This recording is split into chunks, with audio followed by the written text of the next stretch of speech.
Shabbat Shalom à tous, c'est votre frère Dawad. Alors je souhaiterais saluer mon peuple, les Ban Yasharal, les Bantous, les fils de Jacob dont la Bible parle, dont les Écritures parlent. C'est vous les vrais enfants d'Israël. C'est vous les gens dont la Bible parle, ce ne sont pas les autres. Je salue également les étrangers, africains ou européens, qui seraient alliés à la maison de Yasharala par l'obéissance aux lois, aux statuts et aux commandements.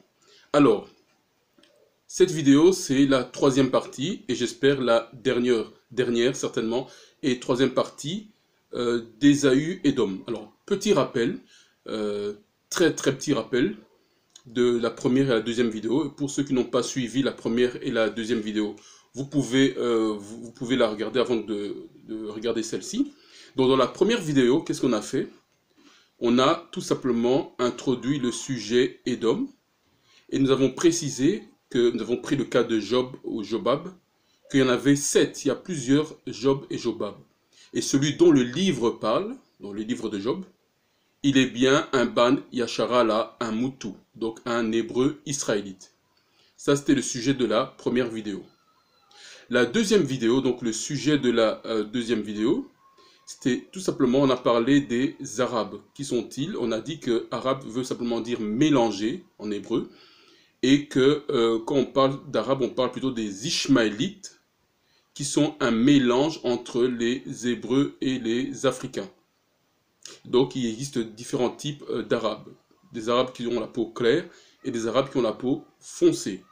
On a également dit qu'au départ, tout le monde était noir, les fils de Noé. Donc on sait que lorsqu'on lit Genèse 10, nous lirons d'ailleurs, c'est par Cham, Ham et Yaphat que toute la terre fut peuplée.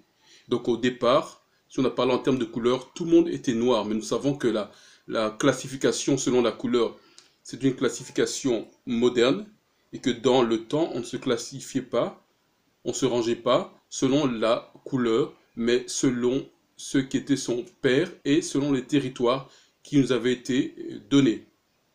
Voilà.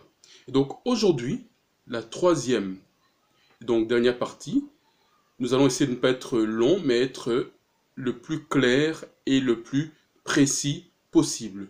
Aujourd'hui, nous allons essayer de discerner qui est réellement Ésaü Édom. Avant cela, nous allons introduire avec Yaphat. Donc nous n'avons pas encore parlé de Yaphat. Nous allons introduire pour voir qui est Yaphat aujourd'hui. Alors, nous pouvons prendre ensemble nos Bibles dans Genèse, le chapitre 10. Nous connaissons bien évidemment ce passage. Bréchit 10, à partir du premier verset. Et donc je prends, je lis. Voici l'histoire de la famille des fils de Noé, Noach. Cham, Cham et Yaphat. Cham, Cham et Yaphat, donc Sem, Shem et Japhet. Ils eurent des enfants après le déluge. Alors le fils de Yaphat, ce qui nous intéresse aujourd'hui, Gomer, Magog, Madai, Yavan, Toubal, je suis au verset 2, Méchec et Tiras, verset 3. Les fils de Gomer, Ashkenaz, Riphat et Togarma, verset 4.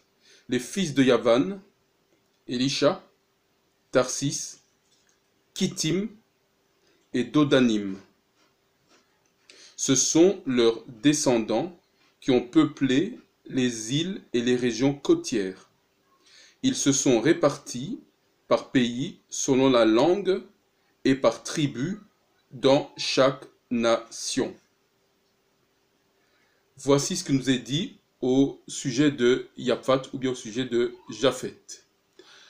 Alors, nous savons, grâce à cette lecture, on peut situer les fils de Yaphat ou bien les fils de Japhet. On peut dire donc où ils sont. On peut dire qui ils sont. Mais avant tout, que veut dire le mot Yaphat? Parce que nous savons qu'en hébreu, le nom donne des caractéristiques d'une personne et de sa descendance. Yaphat veut dire ouvert. Ouvert, ça vient de Fata, qui veut dire duper, persuader, décevoir. Duper, persuader, décevoir. Alors, à la lecture de ce passage, nous voyons que Yaphat, et donc sa descendance, vivait dans les côtes de Méditerranée. C'était son habitation, les côtes de Méditerranée.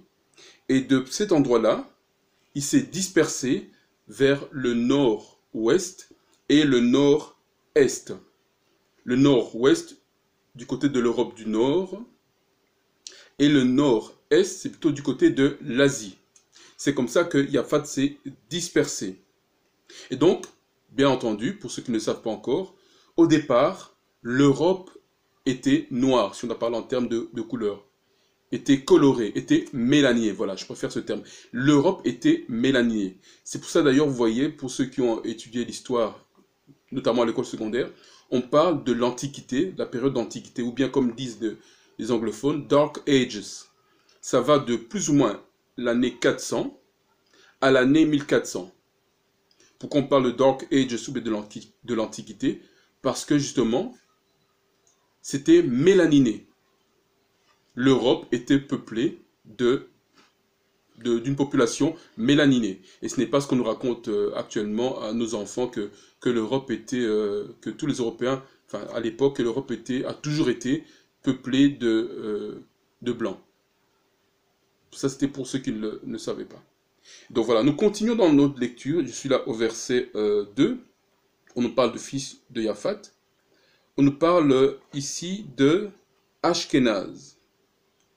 Ashkenaz. Donc on voit que les descendants de Yaphat, c'est Ashkenaz. L'un des descendants, c'est Ashkenaz.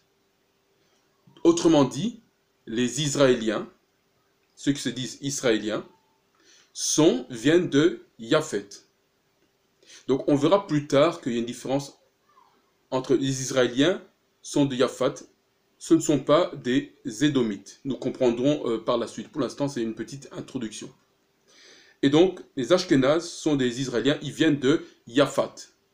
Les Israéliens, ceux qui se disent actuellement Israéliens, sont tout simplement des Européens. Sont les descendants des Européens. On comprendra mieux par la suite. Donc on continue. Au verset 4, il y a les fils de Yavan, Elisha, Tarsis, Kittim et Dodanim. Donc ici on nous parle de Yavan et de Kittim. Et pour ceux qui ont fait un peu d'histoire, on sait que les Javanais et ceux de Kittim sont tout simplement les Grecs actuels. Ceux qui s'appellent Grecs actuellement. Donc on voit très bien que Yaphat, vous pouvez continuer avec, j'ai pris juste 2-3 exemples pour essayer de clarifier certaines choses, mais pour ceux qui veulent peuvent prendre chacun des fils et aller plus loin dans leur étude. Donc on voit ici que tous les descendants de Yaphat ont donné naissance à des sous-groupes, des tribus européennes qui sont en Europe. J'espère que c'est clair pour tous. Je vois qu'il y a un petit reflet. Je ne sais pas si c'est assez clair. Je vais essayer de bouger un peu. Voilà. Comme ça. Excusez-moi. Parce qu'il y a le reflet du soleil.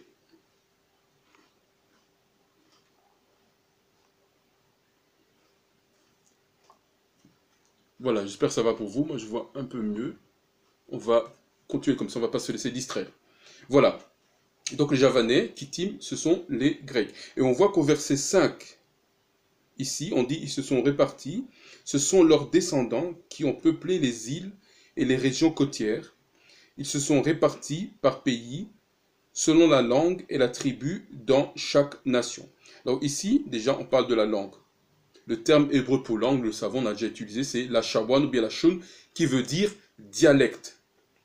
Donc on voit que il leur a été donné un dialecte particulier. Le terme pour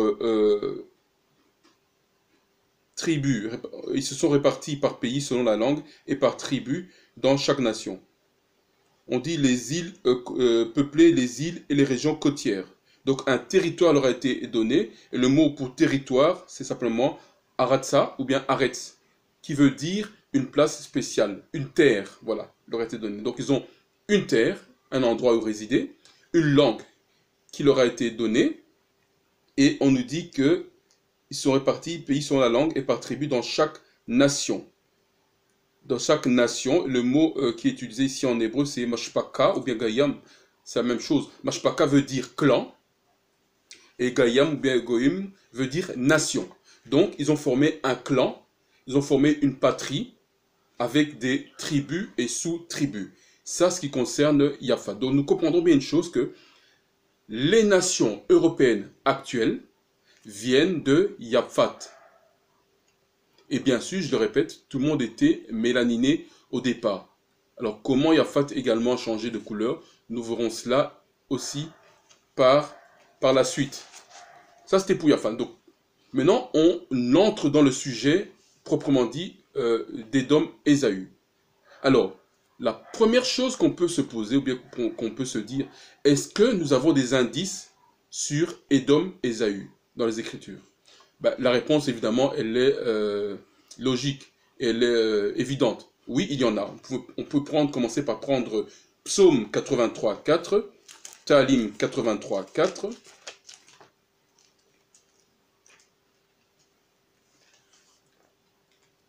Alors, nous prenons les psaumes, nous connaissons évidemment ce passage.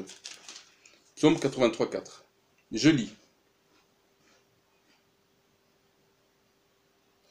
Contre ton peuple, je vais lire à partir du premier verset pour que ce soit un peu plus clair. Alors, ô Yah, Tout-Puissant, sors donc de ton silence, ne reste pas muet, cesse, ô Yah, d'être différent. Voici tes ennemis s'agitent, et ceux qui te haïssent ont relevé la tête. Au verset 4 donc, contre ton peuple, ils se concertent, ils trament des complots contre les tiens que tu protèges. Donc, ils trament des complots contre les tiens que tu protèges. Et ils disent, exterminons-les et que leur nation disparaisse afin que le nom de Yasharala sombre pour toujours dans l'oubli.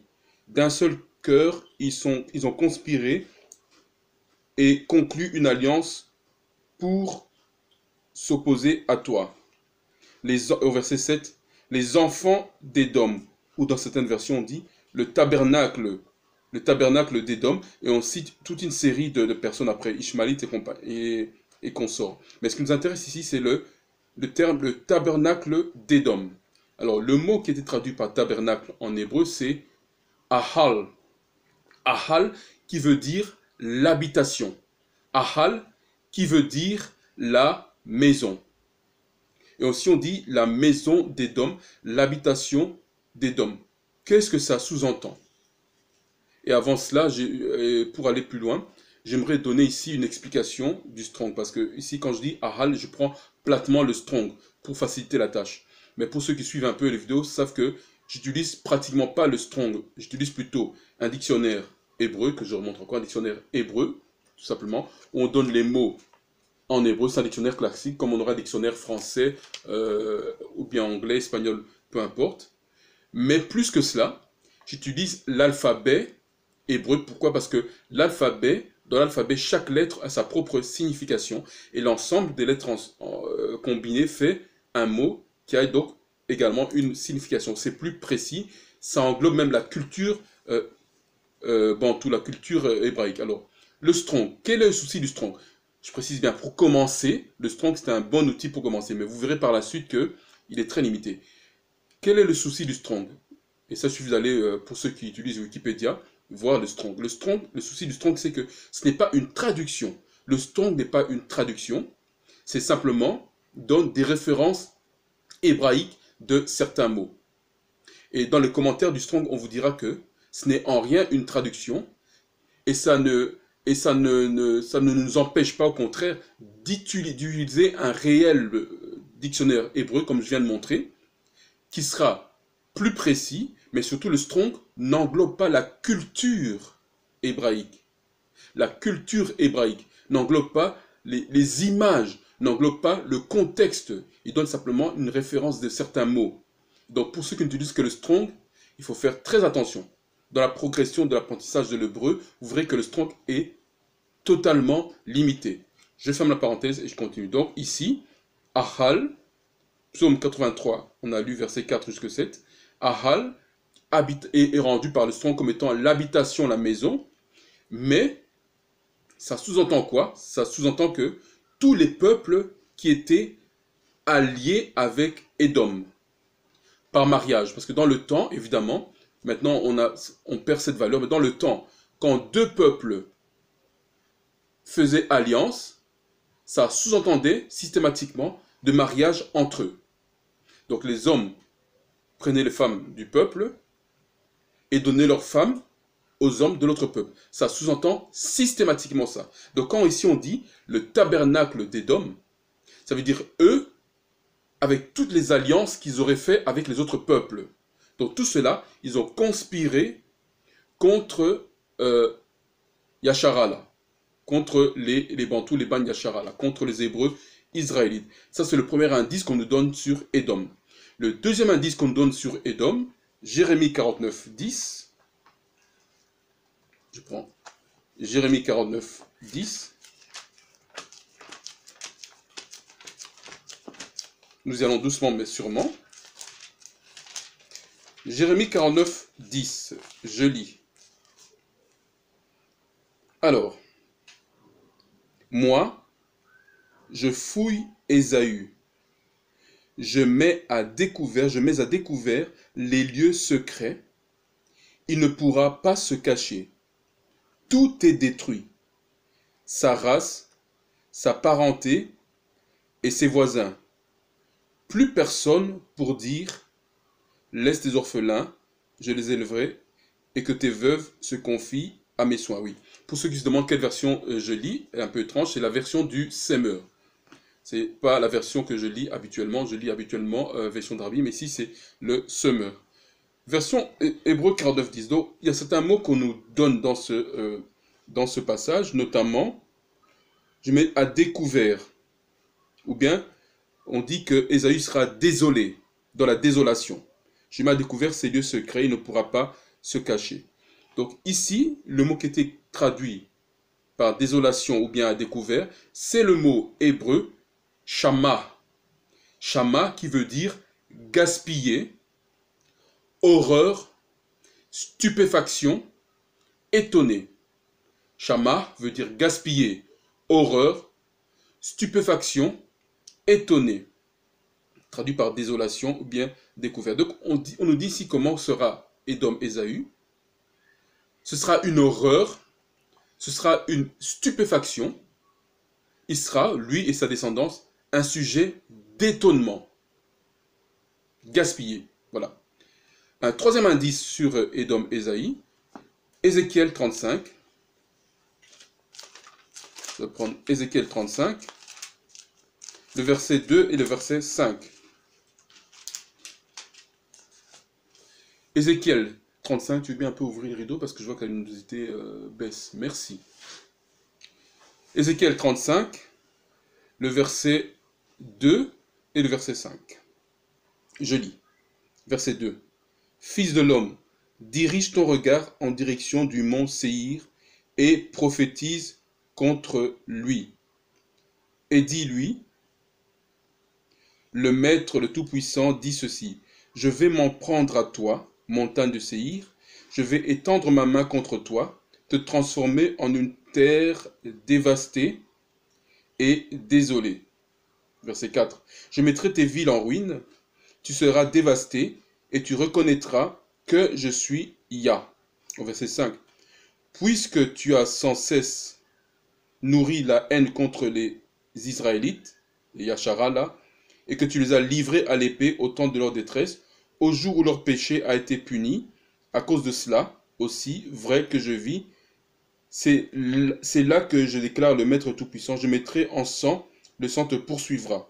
Au verset 6, puisque tu n'as pas eu horreur de répandre le sang te poursuivra.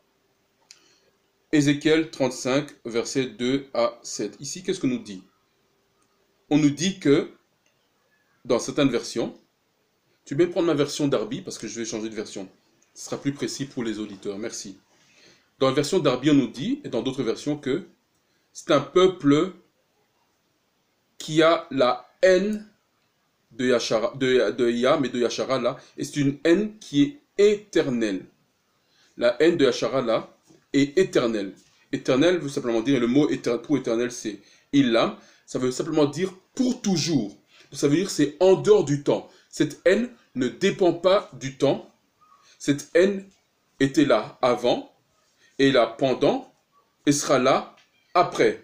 Elle ne dépend pas du temps. Elle est en dehors du temps. Elle est éternelle. Et le terme Illam, bien Olam en hébreu, veut aussi dire que c'est caché. Donc cette haine est là, elle est non affirmée, elle n'est pas forcément dévoilée, mais elle est cachée, elle est là, latente. Elle n'attend qu'une occasion ou bien un temps pour se manifester. Je te remercie, Tawada. Elle n'attend qu'un temps pour se manifester. Et je vais reprendre Ézéchiel 35, verset 2.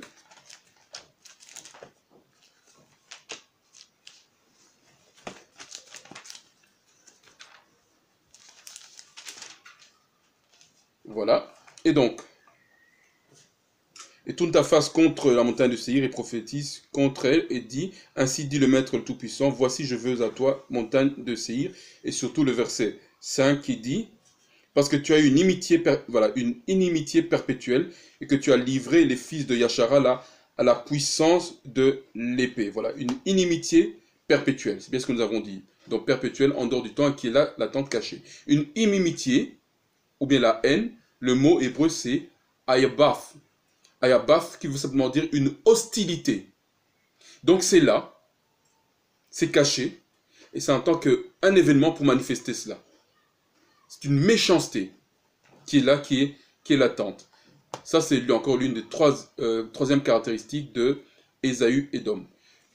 Peut-être une dernière caractéristique que nous allons voir, c'est Abdias. Et là, je reprends ma version de Semeur. Abdias 1.1.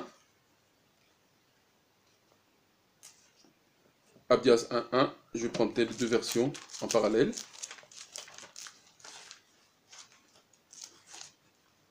Nous sommes donc dans les caractéristiques. Nous essayons de voir s'il y a des indices qui vont nous dire qui est ou bien comment est Édom, Ésaïe.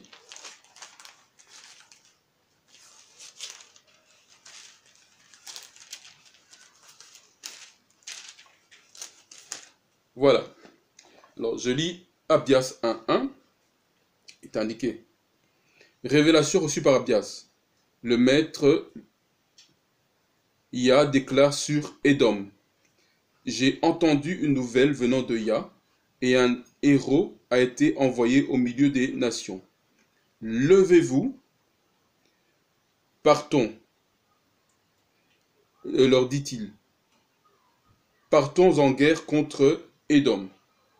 Donc ici, on dit que les nations, le terme qui est utilisé par nation, traduit par nation ici, nous l'avons vu tout à l'heure, c'est Goïm, et ça veut dire l'arrière-peuple. C'est ça que Goïm veut dire. C'est l'arrière-peuple. L'arrière-peuple, c'est quoi? Ben, c'est tout simplement, c'est pas à eux qu'a été donné les instructions de Yah, c'est pas à eux qu'a été donné les commandements, les lois et les statuts. Donc c'est ce qu'on appelle l'arrière-peuple, ou bien un peuple étranger à la loi, étranger aux instructions de Yah. Ça sont les indices qu'on peut avoir dans les Écritures sur Édom. Alors, je n'ai pas dit directement que là je parlerai d'indices, là je parlerai de caractéristiques hébraïques ou bien de prophéties. Je vais un peu parler de tout en même temps, sinon si je sépare, ça ne sera pas clair. Or nous voulons être le plus clair possible. Donc tantôt ce sera une prophétie, tantôt ce sera une caractéristique hébraïque, tantôt ce sera la généalogie. Alors, certaines prophéties sur Ésaü Édom. On a déjà touché un aspect. Nous allons retourner dans Jérémie 49, 10. Jérémie 49, 10. qu'est-ce qu'on nous dit? Quelles sont les prophéties sur Ésaü, Édom?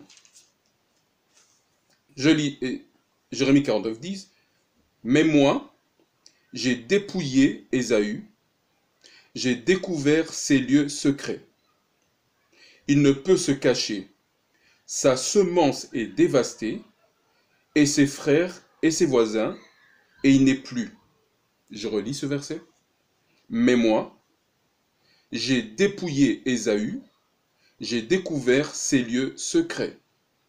Il ne peut se cacher. Sa semence est dévastée, et ses frères et ses voisins, et il n'est plus. Alors, on va s'arrêter sur une série de mots en hébreu. Le premier mot en hébreu, dépouiller en français. Le mot qui est utilisé pour traduire dépouiller en français, c'est le mot hébreu kashaf. Kashaf. Et que veut dire kashaf? Kashaf veut dire exposer, mettre à nu, écrémer, enlever sa couverture, ou bien dépigmenter. Donc là, on commence déjà à comprendre quelque chose dans les prophéties sur Ésaïe. On commence déjà à comprendre quelque chose, Ésaü, pardon. Je relis les explications. Exposer. Exposer, c'est quoi? Ça veut dire, il est là, tout le monde peut le voir. Mettre à nu. Ça veut dire que, avec très peu de choses, il est exposé, tout le monde peut voir, donc il y a très peu à cacher. Écrémer. Alors, écrémer. Pour ceux qui savent comment on fait le lait écrémé, on enlève certaines, entre guillemets, impuretés, et le lait écrémé est plus clair que le lait non écrémé. D'où la dépigmentation. Enlever sa couverture. Pour nous qui avons la pigmentation, nous savons que c'est une protection naturelle contre le soleil. N'est-ce pas? Je peux aller à l'extérieur, sous le soleil, alors que quelqu'un qui est dépigmenté aura besoin d'une crème solaire pour se protéger, pour mettre une enveloppe. Ici, c'est dépigmenter, enlever sa couverture. Donc on voit que Ésaü veut se cacher parmi certains sous-peuples, mais il a dit que tu veux te cacher parmi certains sous-peuples, moi qu'est-ce que je fais? Je te révèle, je t'expose. Comment je fais? Je te dépigmente. C'est ce qui est indiqué. C'est clair en hébreu. Deuxième caractéristique, on est toujours au verset 10. J'ai découvert ces lieux secrets. Le terme traduit par découvrir, le terme hébreu, c'est gala, qui veut dire rendu visible, révélé, isolé, montré. Quelqu'un qui est isolé, c'est quelqu'un qu'on peut facilement voir. Il n'est pas dans la foule, il est à l'écart. Donc, il est montré. Il est visible, il est révélé. Continuons dans cette approche hébraïque. J'ai découvert ces lieux secrets. Il ne peut se cacher. Alors, le mot traduit par cacher, le mot hébreu, c'est kaba. Et kaba veut dire se retirer, rester inconnu. Donc, qu'est-ce que Yann dit ici? Que il voudra se cacher, bien qu'il a voulu se cacher, rester inconnu, il ne pourra pas le faire. Ce sera une impossibilité. Il suffira simplement de bien voir. Mais Kaba veut aussi dire aimer ardemment. Donc, Ésaü, Édom, sera incapable d'aimer ardemment. Ce sera une chose qu'il ne saura pas faire. C'est pour ça qu'on dirait qu'il a haï Jacob. Il a haï Jacob. Il est incapable d'aimer ardemment. Troisième, c'est la quatrième caractéristique. On parle de sa semence ici.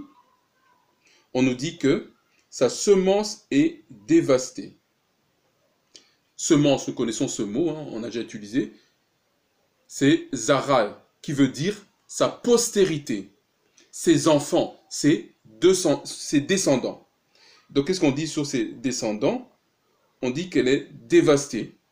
Et le mot hébreu pour dévaster, c'est shaddad, qui veut dire faire violence, faire désastre, faire des ravages. Donc on dit quoi ici d'Ésaü? Que sa descendance fera des violences, fera des désastres, causera des désastres et fera des ravages. Partout où ils iront, ils feront cela. Ça, ce sont certaines prophéties faites sur Ésaü, Édom. Alors, on peut prendre Genèse 36, 1, 2. Et avant cela, j'aimerais parler un peu de la chronologie. Qu'est-ce que la chronologie? Nous l'avons vu, c'est l'agencement des événements dans le temps. Donc nous savons que les Écritures racontent l'histoire d'un peuple, et qui dit histoire, dit temps. Certaines choses sont passées à certains moments, d'autres choses sont passées avant d'autres, d'autres après d'autres. Donc pour bien comprendre l'histoire biblique, il faut comprendre la chronologie. Parce que si on pense que telle chose s'est passée à tel moment, c'est une erreur. Et on ne comprendra pas les tenants ni les aboutissants. Alors, parlons un peu de la chronologie. Genèse 36, 1, 2 a été, cette histoire a été faite, quand je regarde la chronologie que j'ai indiquée ici, c'était faite en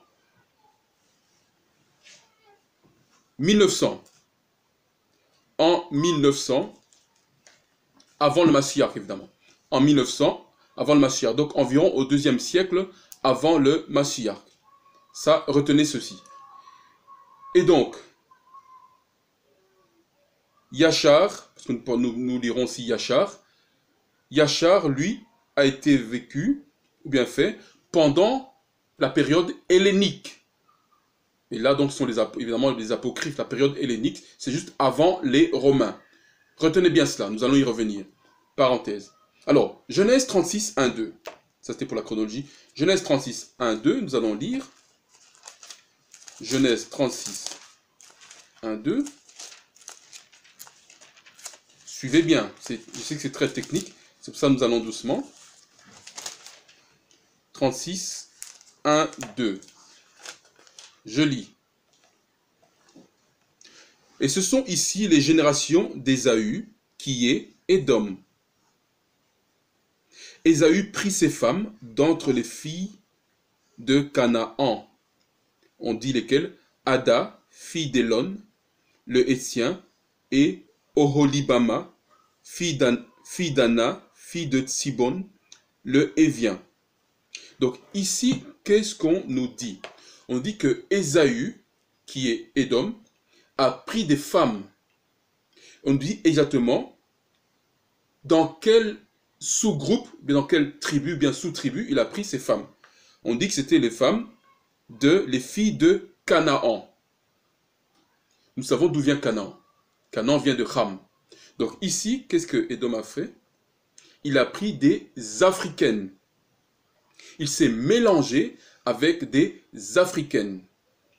Le terme hébreu pour prendre femme, c'est la quak, qui veut dire emporter, saisir, recevoir, marier. Donc ici, il s'est marié, Ésaü Édom s'est marié avec des Africaines. Et nous avons vu tout à l'heure que le mariage c'est quoi? C'était une alliance. Quand vous vous mariez, ce sont deux peuples qui viennent ensemble, vous prenez leurs femmes et vous donnez vos femmes à leurs hommes. Donc c'est une alliance. Il a fait donc alliance ici. Ésaü Édom a fait alliance avec les Africains. Nous savons que les populations comme les Anakim, les Naphilim, viennent des Africains, viennent de Ham. Donc, et première chose ici, Ésaü s'est mélangé avec des Kamites. Et donc, qu'est-ce qui s'est passé en termes de mélange? Dans l'apparence physique, nous savons que les Kamites ont des traits fins. Lorsqu'on voit les Nilotiques, pour ceux qui ne savent pas, on peut les reconnaître, ils sont élancés, grands, ils ont des traits très fins et ils ont la peau plus sombre que nous. Pour donner certains pays, les Éthiopiens, les Soudanais sont des Kamites. Donc, c'est de là que viennent les Anakim et les Naphilim. Ça veut dire quoi? Ça veut dire que son apparence physique a changé. L'apparence physique d'Ésaü, Édom, Première mutation, mélangé avec d'autres peuples, son apparence physique a changé. Il avait maintenant des traits fins, il a acquis des traits fins, il a acquis d'autres traits. Et donc, ils ne ressemblaient pas, leurs enfants ne ressemblaient pas aux parents. Pourquoi? Ils ont pris d'autres peuples, ils sont mélangés avec d'autres peuples, et il a fait à dessein parce qu'il voulait se cacher, on a bien lu tout à l'heure, il voulait se cacher, mais nous avons vu que Yah l'a révélé, l'a mise à nu. Donc, gardons ça en tête. Première chose, mutation d'Ésaü, en se mélangeant avec d'autres peuples. On a lu dans Jérémie 49, 10, il s'est mélangé avec d'autres peuples. Le premier mélange, c'est avec qui? Avec les Africains, les Kamites, et ça a changé ses traits physiques. Il a pu avoir un nez fin, une bouche plus fine, etc. Il s'est donc mélangé. Ça, c'est la première mutation d'Ésaü Édom. Deuxième mutation d'Ésaü Édom. Ici, nous n'allons pas le lire parce que je n'ai pas le livre de Yacher en physique. Je l'ai plutôt sur support électronique, ordinateur et autres. Je n'ai pas voulu l'apporter, mais je vous donne la référence. Yachar 90, chapitre 90, le verset 7 et le verset 8. Donc, nous avons vu dans la chronologie que Yachar se passe bien après ce que nous venons lire dans Genèse, puisque ce que nous venons lire dans Genèse, c'est le 2e siècle avant le Mashiach, c'est aux alentours des années 1900. Et Yachar, c'est bien après, c'était pendant Kittim, pendant la période hellénique, pendant les apocryphes, hein, Maccabée et compagnie. Yachar 90, le chapitre 90, le verset 7-8 nous dit ceci, qui nous dit que Édom était en guerre avec Kittim, et finalement, ils ont fait une alliance avec Kittim. Donc ici, on voit une seconde alliance. Ils ont fait une seconde alliance avec Kittim. Ils ont pris les femmes des Grecs. Et ils ont donné leurs filles aux hommes grecs. Ils ont fait alliance avec Kittim. Kittim qui est Javan. On a lu ça, ça vient de Yaphet. Donc ici, la deuxième mutation, c'est quoi? C'est que Édom, c'est non seulement, ou bien Ésaü, non seulement mélangé avec les Kamites, ça a changé ses traits physiques, mais ici, une deuxième mutation, il se mélange avec Yaphet, avec les descendants de Yaphet, Kittim, Javan, etc. Et ça fait quoi? Ça fait une dépigmentation. Il perd sa pigmentation, puisque nous savons que Yaphat a perdu sa pigmentation. Il se dépigmente. Bien sûr, Yaphat avait des traits négroïdes, mais il avait perdu sa dépigmentation. Alors que Cam, lui, il avait sa pigmentation, mais il n'avait pas des traits négroïdes. Et donc, vous faites le mélange. Ésaü se mélange avec les Kamites. Il se mélange avec Yaphet. Avec les Kamites, il perd ses traits négroïdes. Avec Yaphet, il perd sa dépigmentation. Qu'est-ce que le résultat fait? Ça fait quelqu'un qui est dépigmenté et qui n'a plus les traits négroïdes. Je répète, il est dépigmenté et il n'a plus les traits négroïdes. Il a les traits fins et il est clair. C'est cela le résultat. Donc pour ceux qui se posaient la question, quand et comment Ésaü, Édom, aurait perdu sa pigmentation, ben voici la réponse. Avec les différents mélanges, il a perdu ses traits négroïdes et il a perdu sa pigmentation. Donc on voit ici une chose, et là je reprends ce que nous avons dit pour commencer, que Yaphet sont les Européens, donc Édom n'est pas un Européen. Non, Yaphet est un Européen. Édom est un sous-groupe. Nous savons bien entendu, selon nombre, que nous sommes ce que notre père est, mais ici, nous parlons des groupes et des sous-groupes pour la spécificité, pour expliquer qui ou comment s'est caché Ésaü, Édom. Ésaü n'est pas de Yaphet.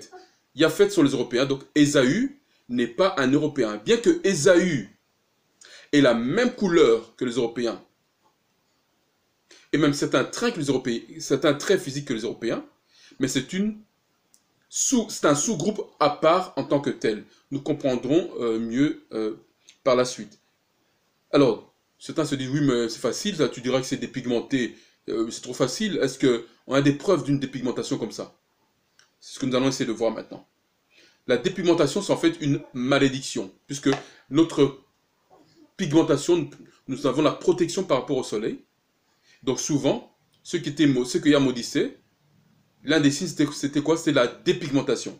Ce que nous allons voir maintenant, dans les versets actuels, c'est traduit comme étant la lèpre. Mais la réalité, c'est quoi? C'est une dépigmentation.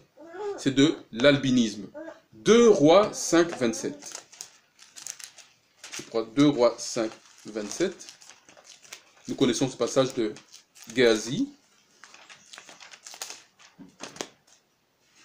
2 Rois 5, 27.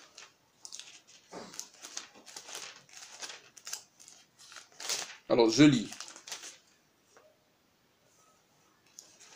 Le verset 27. La lèpre de Naaman s'attachera à toi et à ta semence pour toujours. Et Géasi sortit de devant lui, lépreux. Et entre parenthèses, il écrit blanc comme de la neige. Donc ici, la lèpre, c'est bien une dépigmentation, qu'on ne vous trompe pas. Ce n'est pas une maladie, une affection de la peau qui fait que vos membres sont déformés. Non, c'est pas ça. La lèpre, c'est une dépigmentation. On vient de voir ici. Et le mot pour lèpre hébreu, c'est tsaraïf. Et la dépigmentation peut être partielle ou bien totale. Dans le cas d'une dépigmentation partielle, on est considéré comme étant impur, mais dans le cas d'une dépigmentation totale, donc tout le corps, ça veut dire la peau et les cheveux, donc être blanc, c'est une dépigmentation totale, et là on est un lépreux saint. Lépreux saint veut dire qu'on peut se mêler au peuple, on peut aller dans le peuple, tandis que partiel, à l'époque, on ne pouvait pas se mêler au peuple, on était mis à part. Voilà. Alors, Nombre 12, 10. Nombre 12, 10. Un autre exemple de dépigmentation. Et dans le cas de Géasi, on a bien lu que c'est sur lui, non seulement sur lui, mais il a dit sur toute sa descendance également. Et cela pour toujours. Donc vous voyez, la dépigmentation peut être sur soi et sur toute sa descendance. Et cela pour toujours, donc de génération en génération, quoi qu'il arrive, vous gardez la dépigmentation. Nombre 12, 10. Je lis. Et la nuée se retira de dessus la terre, et voici, Marie était lépreuse comme de la neige. Donc on voit ici Aaron, Marie a murmuré contre Aaron. Yah a puni Marie avec une dépigmentation, avec une lèpre. Nous connaissons bien ce passage. Et un dernier passage, Lévitique 14, 34. Vayikra 14, 34. Je lis. Aaron disa, quand vous serez entrés dans le pays de Canaan, que je vous donne en possession, si je mets une plaie de lèpre, plutôt au verset 33, et Yah parla à Macha et à Aaron, disant, quand vous serez entrés dans le pays de Canaan, que je vous donne en possession, si je mets une plaie de lèpre dans une maison du pays de votre possession, celui-là à qui sera la maison viendra et le fera savoir au sacrificateur. Donc on voit ici qu'il a dit, je mets une plaie de lèpre. Je mets, donc la lèpre c'est une plaie, c'est une épidémie, ou bien une peste. Le mot ici qui est utilisé pour plaie, c'est nagai, qui veut dire peste, épidémie. Donc on voit que c'est Yah qui est le sujet d'une dépigmentation. C'est Yah qui met une plaie, et de mélange en mélange, la plaie demeure. C'est ce que nous sommes en train de voir, et c'est ce que nous avons vu. Donc il y a deux choses pour résumer la situation. Il y a les mutations, qui sont les mélanges successifs entre différents peuples. Et il y a une deuxième chose, c'est quoi? On peut dire c'est la malédiction, la plaie que Yah envoie, une dépigmentation soudaine de génération en génération. Voilà les deux possibilités pour qu'une population soit dépigmentée. C'est clair, net et précis, c'est clairement indiqué dans les Écritures. Alors, quelles sont les caractéristiques d'Édom et Ésaü? On en a déjà un peu touché, ici on va un peu préciser certaines choses. Nous allons prendre Matityahu dans l'Alliance renouvelée, 25, 31 à 33. Donc Matthieu 25, 31 à 33. Je lis. Or, quand le Fils de l'homme viendra dans sa majesté ou bien sa gloire, et tous les anges avec lui, alors il s'assiera sur le trône de sa gloire, et toutes les nations seront assemblées devant lui, et il séparera les uns d'avec les autres, comme un berger sépare les brebis d'avec les chèvres. Au verset 33. Et il mettra les brebis à sa droite et les chèvres à sa gauche. Alors le roi dira à ceux qui seront à sa droite, donc aux brebis, venez les bénis de mon Père, héritez du royaume qui vous ont été préparés dès la fondation du monde. Verset 35. Car j'ai eu faim et vous m'avez donné à manger. J'ai eu soif, vous m'avez donné à boire. J'étais étranger et vous m'avez accueilli. J'étais nu et vous m'avez vêtu. J'étais infirme et vous m'avez visité. J'étais en prison et vous êtes venus auprès de moi.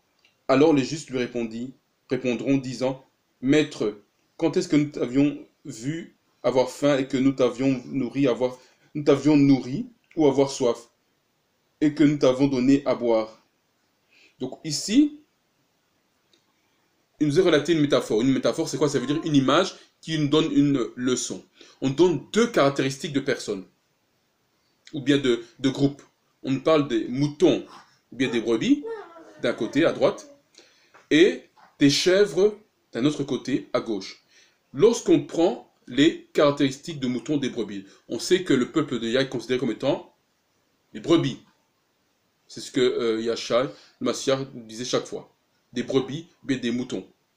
Lorsqu'on regarde la caractéristique d'un mouton, les caractéristiques physiques d'un mouton, un mouton a des cheveux laineux. Ils sont comme de la laine.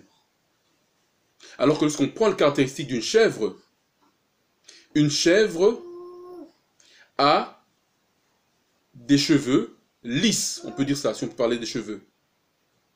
Il a des cheveux lisses qui descendent et qui pendent. Si on prend un mouton bien une brebis et qu'on regarde ses traits physiques, il a des traits marqués. Et là, je parle du nez et de la bouche. Il a des traits marqués, on voit bien, proéminents. Lorsqu'on prend une chèvre avec ses traits, on voit qu'une chèvre a des traits légers. Je parle du nez, de la bouche, des traits, le nez fin et des traits, une bouche fine. Ici, qu'est-ce que je veux dire? Ben, je veux dire, ce sont les caractéristiques d'Édom et Ésaü. Le mouton bien la brebis, ce sont clairement, d'après cette métaphore, le peuple de Yah. La chèvre qui sera mise à gauche, et je n'ai pas lu, mais vous pouvez avoir le loisir de le lire, c'est un peuple qui a été rejeté, mis à part pour la destruction. Eh bien, la chèvre représente le peuple Édom, Ésaü, bien le sous-groupe Édom, Ésaü. Donc on voit ici que les deux caractéristiques nous sont données. D'autres caractéristiques pour essayer de voir à l'époque actuelle qui est Édom, Ésaü, de Esdras 6.9. Ici, je l'ai pris en anglais, parce que je n'ai pas en français. De Esdras 6.9, nous connaissons évidemment ce passage. Je vais traduire. Car Ésaü est la fin du monde, et Jacob est le commencement du monde qui suit, le commencement de ceux qui suivent, de ceux qui arrivent. Je reprends. Car Ésaü est la fin du monde, et Jacob est le commencement de ceux qui suivent, de ceux qui arrivent.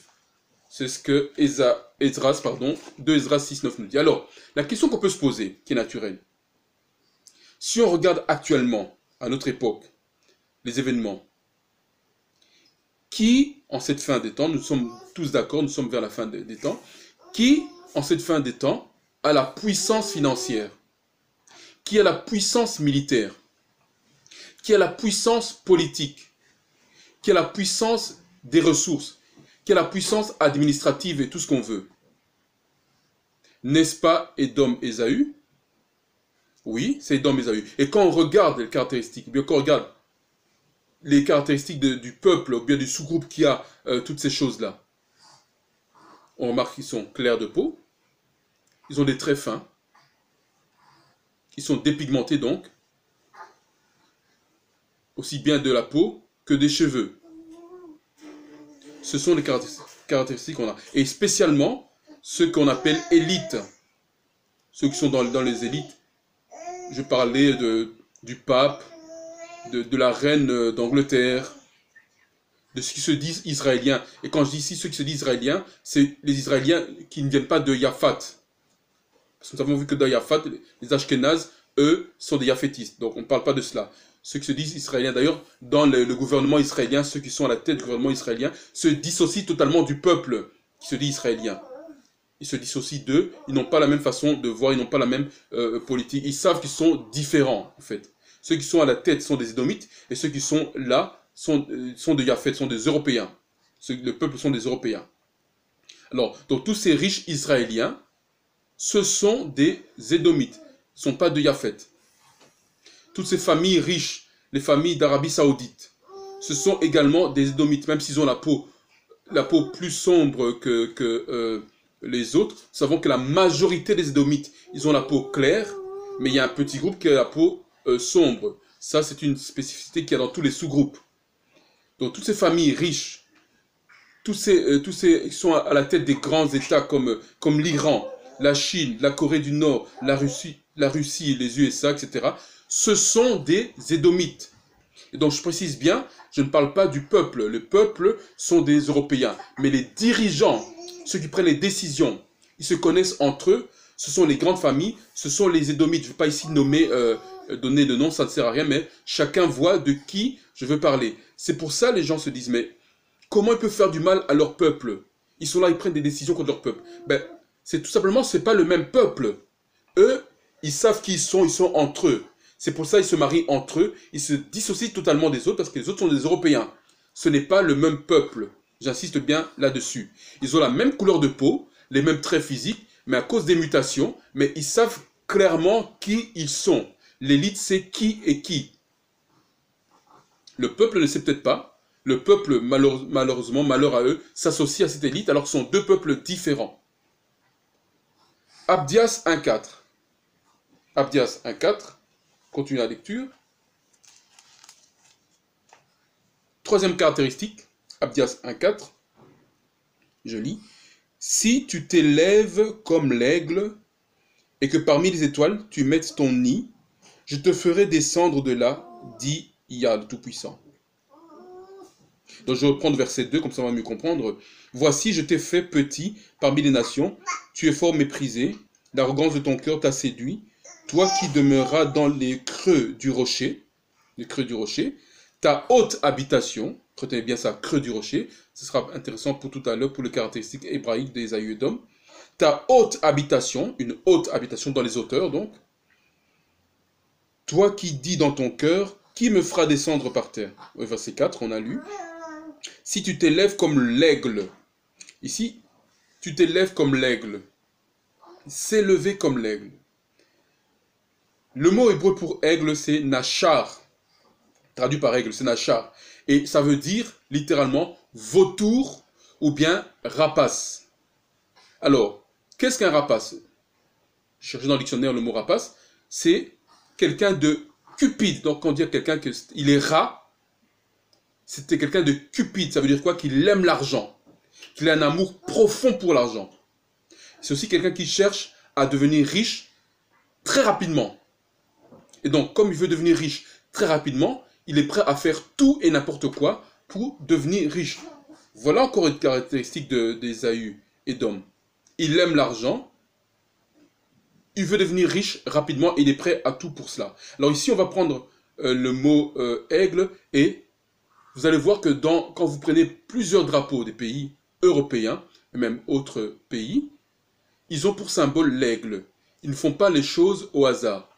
Ils savent très bien pourquoi ils le font. D'autres ont enlevé l'aigle de leur symbole, mais quand vous prenez les drapeaux qu'ils avaient avant, il y avait l'aigle. Je vais citer ici certains pays. Vous pouvez chercher vous-même ce qu'il en est.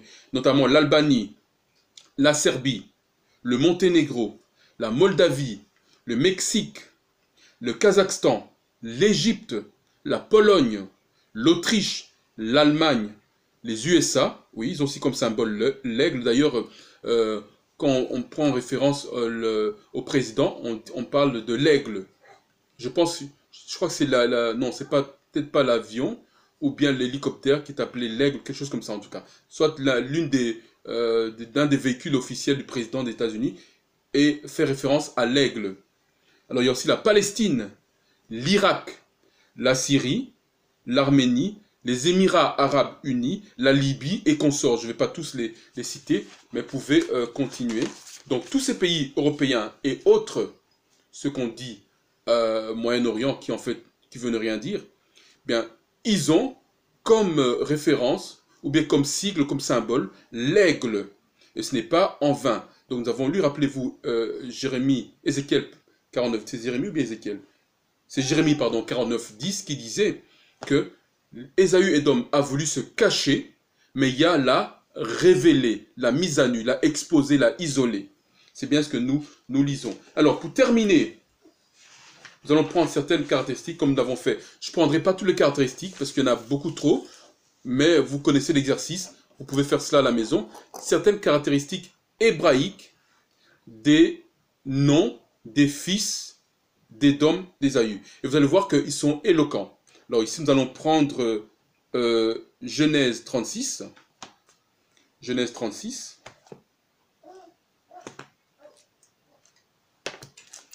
Bréchit 36. Genèse 36. Ça va à partir du verset 10, vous pouvez tout lire. Je ne vais pas tout lire, je vais m'arrêter à certains noms. Donc Genèse 36. Ce sont ici, verset 1er, les générations d'Ésaü, qui est Édom. Ésaü prit ses femmes d'entre les filles de Canaan, on a déjà lu tout à l'heure. Donc nous allons prendre certains noms de ses fils. Au verset 10, par exemple, ce sont ici ce sont ici les noms des fils d'Ésaü. Éliphaz, par exemple. Éliphaz, eh bien Éliphaz, ou bien en hébreu, Alayapphaz, ça veut dire ma puissance c'est l'or. Ma puissance c'est l'or. Nous avons lu tout à l'heure qu'il aimera l'argent. L'aigle, le mot hébreu pour aigle veut dire rapace, vautour, et quelqu'un qui aime l'argent, qui aime s'enrichir rapidement. Donc on voit que c'est en corrélation, ça va très bien ensemble. Un autre fils, c'est Omar, au verset 11. Omar, en hébreu, c'est Awamar, qui veut dire un parleur éloquent, ou bien un beau parleur. Donc il viendra avec des paroles doucereuses, des paroles douces, pour t'influencer dans une certaine voie. Ça fait partie des caractéristiques hébraïques. Un autre fils, c'est Kenaz, au verset 10. Kenaz, en hébreu, Kwanaz, qui veut dire chasseur. Chasseur, et donc un amour profond pour la chasse. Chasser les autres, chasser les animaux, mais chasser les autres peuples également. Chasseur. Verset 22, Ori, qui veut dire en hébreu, Ori en hébreu qui veut dire, qui vient du mot kawarai, qui veut dire habitant des caves. Habitant des caves ou des cavernes. Nous avons lu qu'il aimera les rochers, dans la vallée, les caves, les cavernes. Verset 22, notre fils c'est Eman, ou bien Ayman en hébreu, qui veut dire extermination. Exterminer les autres. Toujours vouloir tuer, aimer faire la guerre, détruire les populations. Un autre fils, au verset 23, c'est Ebal, ou bien Yabal en hébreu, qui veut dire pierre, ou bien montagne nue. Référence encore aux cavernes. Un autre fils, verset 24, c'est Aja, ou bien Aya en hébreu, qui veut dire faucon. Et ici, le faucon, c'est la même famille que l'aigle. Donc on voit que ça se rejoint. Il n'y a pas c'est pas contradictoire, ça se rejoint, ça s'explique bien, tout s'emboîte correctement. Un autre fils au verset 25, qui est Alibama, c'est ça, Alibama, ou bien en hébreu, Alayabama, qui veut dire habiter dans les lieux élevés. Et on a lu ça dans Abdias. hein, une habitation élevée, dans les lieux élevés. Toujours aimé habiter en hauteur. On construit des tours de toutes sortes. Je suivais hier une émission où on disait dans les Émirats Arabes Unis, bien dans ces pays-là, ils ont la tour la plus élevée au monde. Près de 1 km, 800 mètres, imaginez-vous. Et c'est fait pour les riches parce que ça coûte très cher, évidemment. Donc ils aiment tout ce qui est élevé. Habiter dans les hauteurs. Ça fait partie des caractéristiques. Alors, au verset 27, il y a Zavan, qui veut dire, en hébreu c'est Zaiwan, et qui veut dire trouble. Ils aiment le trouble. Verset 32, Bela, l'un des fils, ou Bebalai, en hébreu, qui veut dire destruction. Voilà. On aime faire le mal, détruire, ravager. On va peut-être terminer avec ce fils, Balman, ou bien en hébreu, Balchanan, qui veut dire la faveur de Baal. Donc on sait que Baal c'est une idole. Ça veut dire quoi? Adorateur d'idoles, de fausses puissances, de faux dieux. Je vous encourage à faire l'exercice à la maison, vous verrez que c'est éloquent. Alors, s'il fallait donner un résumé au sujet d'Ésaü et d'Édom, avec toutes ses caractéristiques hébraïques, avec sa chronologie, sa généalogie, avec les prophéties qui ont été faites sur lui, on peut dire avec assurance que Ésaü Édom, il est poilu, rosâtre, rusé, il aime la terreur, il aime l'or, car l'or c'est son Dieu, il a de l'affection pour le démon chèvre, c'est un doux parleur, un chasseur, il se repose dans la mort, ça veut dire qu'il aime voir la destruction et la mort devant lui, il use l'horreur et il use la peur, il est froid, donc sans émotion, il est habile, il habite la grotte, il habite dans les grottes, il aime également le dieu chèvre, il est colérique et il aime tous les lieux élevés. Ça, ce sont les caractéristiques, les prophéties, la généalogie faite sur Ésaü et Édom. Donc, la question qu'on peut se poser, qui correspond à cela? Nous l'avons lu, ce sont nos élites, ce qu'on appelle les élites, qui détiennent, qui sont peut-être 1% de la population, mais qui détiennent 99% de toutes les ressources. C'est eux qui dirigent tout. Et c'est contre eux qu'il y a une indignation perpétuelle. Ça veut dire pour eux, Yah va les détruire. Ce sont eux les Édomites. Et donc, les Européens ne sont pas des Édomites. Ils viennent de Yaphat. Les Édomites, ce sont ces élites-là qui se marient entre eux, qui se connaissent entre eux, qui sont les plus riches de ce monde. Ce sont eux les Édomites. Alors, j'entends bien, comme ils ont les mêmes caractéristiques que les Européens, on généralise, on dit, voilà, même les Européens, on les assimile, on dit, voilà, ce sont les Édomites. Je peux comprendre cela, parce que toute population, ou bien tout groupe, est représenté par ses dirigeants. Par exemple, nous, nos dirigeants, notre tribu phare, c'est la tribu de Juda, Yahawada. Donc quand on parle de la tribu de Juda, ils nous représentent. Ce sont les rois qui nous représentent. C'est la même chose dans un sous-groupe, dans un groupe bien sous-groupe, ils ont la même couleur de peau, les mêmes traits, donc on dit voilà, ce sont des Édomites. Alors que si on va dans la précision, c'est un sous-groupe particulier qui est Édomite. Alors on va peut-être terminer avec Abdias 1.21. Abdias 1.21, pour terminer. Je lis. Et des sauveurs montent sur la montagne de Sion pour juger la montagne d'Ésaü. Et le royaume sera à Yah. Je relis. Et des sauveurs montent sur la montagne de Sion pour juger la montagne d'Ésaü. Et le royaume sera à Yah. Donc ici, c'est la conclusion de la matière. À la fin, nous avons lu dans Esdras 2 Esdras 6, 9, ça rejoint. Édom, c'est la fin. Jacob est ce qui vient par la suite. Donc Ésaü sera puni et Jacob sera restauré dans son état initiale au retour de Mashiach. C'est ce qu'également nous avons lu dans Mattityahu 25. Voilà, ceci clôture la série Ésaü Édom. J'espère que c'était clair pour chacun de nous. Et à tous je dirais, Shalom.